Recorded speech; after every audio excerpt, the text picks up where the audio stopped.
Joanie Godin, bonjour. Bonjour! Quel effet ça fait de se retrouver dans un salon du livre, rencontrer les fans? Ben, c'est toujours plaisant, mais il y a quand même aussi un genre de pression là, parce qu'on est comme 1000 là, puis il faut qu'on vende notre produit. Donc, ça, c'est toujours un peu spécial, mais c'est vraiment le fun là, quand les gens arrivent puis ils me disent «Ah, j'ai lu ton livre» ou «Ah, t'en as sorti un deuxième», puis ils me connaissent. Je suis comme tout le temps un peu, je trouve ça bizarre. Là. Mais ouais, c'est vraiment le fun. Tu en es à ton deuxième livre. Le premier, c'était Chick Lit, une histoire de fille. Le deuxième, c'est un sujet un peu plus sérieux. Tu parles de troubles alimentaires. Ça s'appelle Moi, je mange. J'ai trouvé ça captivant, je dois te dire. C'est bien écrit. Et j'avais l'impression de lire un livre autobiographique. Est-ce que c'est le cas? Ben en fait, c'est pas autobiographique, mais c'est fortement inspiré de faits vécus, je dirais, par moi-même. C'est que, en fait, moi, j'ai jamais voulu écrire sur ce sujet-là, ou j'ai jamais même pensé écrire là-dessus. Mais mes éditrices ont découvert que que moi, je souffrais de ce problème-là, d'hyperphagie. Et en fait, le lendemain, ils m'ont écrit Est-ce que tu veux écrire un tabou là-dessus? On a eu des demandes sur la page Facebook. Ce sujet-là est souvent revenu, puis il n'y a pas personne qui est mieux.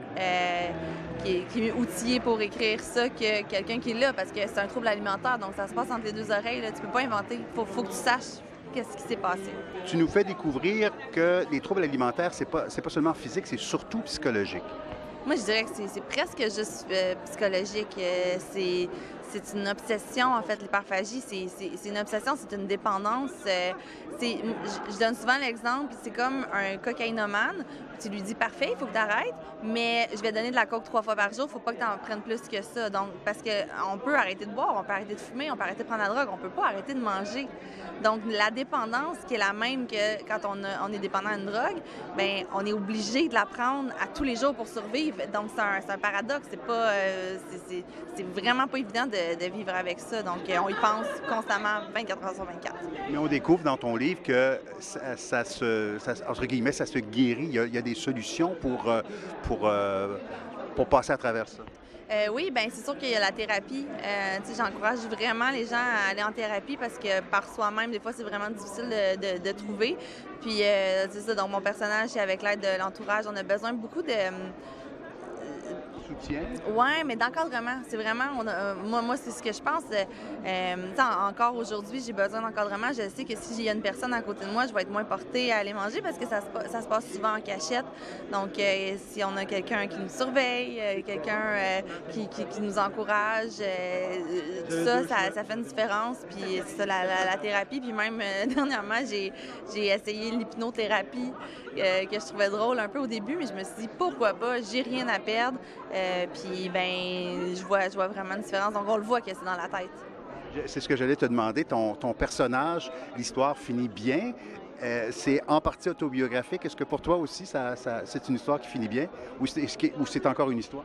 Non, je suis un peu jalouse de mon personnage, en fait, parce qu'elle, elle a réussi à régler son problème, mais pas moi.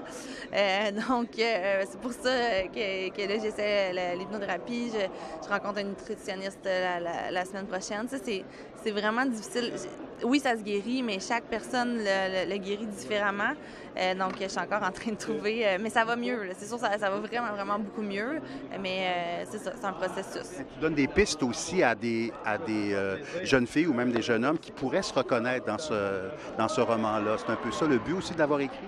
Oui, en fait, moi, mon seul et unique but en écrivant ça, je me suis dit, si je peux sauver une personne, tu sais, parce que moi, j'ai été diagnostiquée, j'avais 26 ans, puis je me dis, si j'avais lu un livre comme ça à l'âge de 15-16 ans, bien, j'aurais découvert tout de suite, au lieu de me dire, je suis une grosse lâche, tu sais, je fais juste manger, j'ai pas de volonté. Si j'avais compris tout de suite, non, attends, là, t'as besoin d'aide, c'est un trouble alimentaire, puis si j'avais été prise en main plus tôt, bien, ma vie aurait été complètement différente. Et je me dis, s'il y a quelqu'un, une jeune ou un jeune qui lit ça plus tôt puis qui réussit à avoir le déclic plus jeune, ben je vais avoir réussi. Puis jusqu'à maintenant, j'ai reçu ce courriel-là que j'espérais d'une personne qui m'a dit que ça avait changé sa vie, ce livre-là. Donc tout ça, ben ça explique pourquoi je l'ai écrit.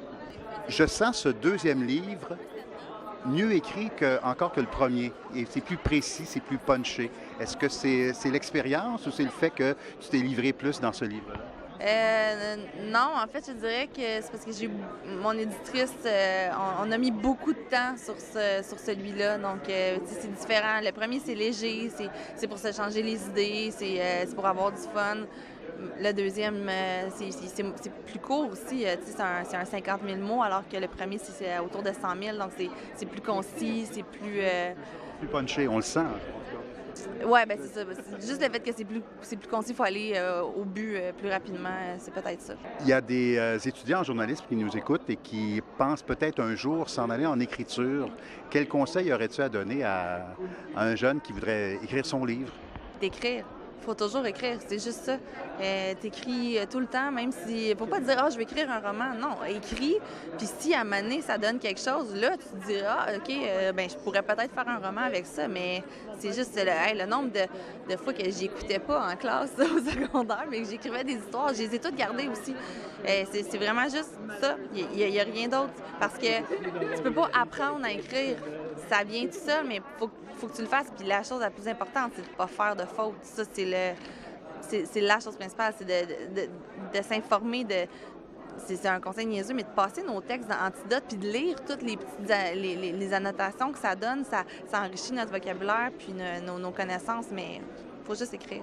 Tu travailles maintenant pour les Canadiens de Montréal. Tu es rédactrice de Canadien.com et tu as été aussi journaliste sportive pour le Journal de Montréal. Quel conseil que tu aurais à donner à nos étudiantes, filles, qui veulent s'en aller dans le monde du sport? Est-ce que c'est encore un monde macho?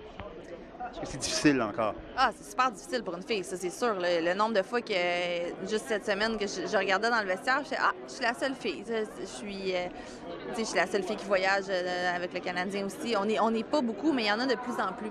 Puis je pense que maintenant, c'est pas... Tu sais, c'est pas de se dire, ah, je suis une fille, ça va être difficile. C'est juste, t'es pas une fille, t'es une journaliste. Vas-y, fonce, et c'est tout. Faut juste montrer que tu maîtrises bien le sujet. Puis, je vois plus de... ceux qui embauchent font pas de discrimination, je trouve. Ça, je pense que c'est disparu parce que les filles, on a réussi à prouver qu'on connaissait ça. Mais ceux qui veulent aller là-dedans, ben c'est juste de connaître le sujet, puis d'impressionner, puis de montrer que on est capable, nous aussi, de parler de hockey, de baseball, de football ou peu importe. Et surtout de s'intéresser à tous les sports, de ne pas se concentrer sur juste un sport. Moi, on m'a envoyé couvrir de la natation. J'ai fait à peu près tous les sports. Et à un moment donné, c'est arrivé en une semaine. J'avais travaillé 7 jours dessus. J'avais fait 7 sports différents. Mais il faut que tu les maîtrises. Est-ce qu'il y a un troisième livre en préparation? Oui, j'en ai un troisième qui sort au mois d'octobre dans une autre collection. C'est dans la collection Raconte-moi des éditions Petit Homme. Donc, c'est pour les enfants de 9 à 12 ans, mais évidemment, ça peut avoir un public plus large. C'est c'est des biographies de personnalités connues au Québec. Et moi, je fais Raconte-moi Jean Béliveau. Donc, c'est ça mon prochain qui sort au mois d'octobre. Joanie Godin, merci beaucoup. Et puis, on a hâte de lire votre troisième livre. Bien, merci beaucoup.